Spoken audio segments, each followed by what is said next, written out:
So তারপর হচ্ছে 2 inverse 3, 2 inverse 3 কীভাবে বের করো? 2 ইনভার্স 3 মানে কি? 2 3 মানে কি বলো তো? 2 3 মানে 3টা 2 গুণ, তাহলে হবে 8। তাহলে 8 1/8 হবে এটা। 2 যেহেতু ইনভার্স, এখানে ইনভার্স আছে, তার মানে 1/8। সো 1 ভাগ 8। এস কি আকাশটা করতেছি, 1/8। হ্যাঁ, এটা 0.125। সো এইটা মানে আর 0.125 মানে সেম।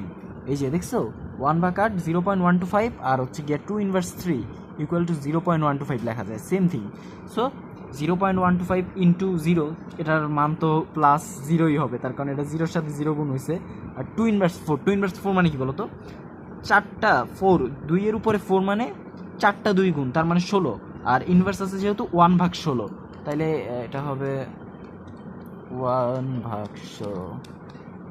We can see 0.0625। তাহলে 1, এটা হবে 0.0, তার কারণ 1-এর সাথে গুণ, তাই 0.0625। এবার কাজ কি বলো তো? এবার কাজ হবে সব কটা যোগ করা। 8 আর 4 12 আর 1 13।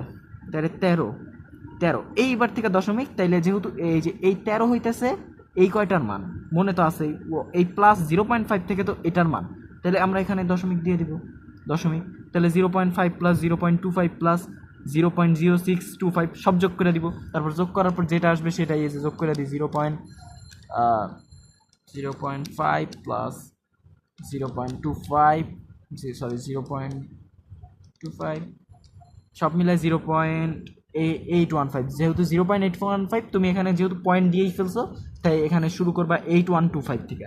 তাহলে 8125, তাইলে কি এই যে এই পুরাটার মান এই যে এটা, বুঝতে পারছো? এটা কি করলাম, বাইনারি দশমিক থেকে এই যে এই মানটা বাইনারি থেকে আমি এটা হচ্ছে তোমার ডেসিতে আনলাম, ডেক।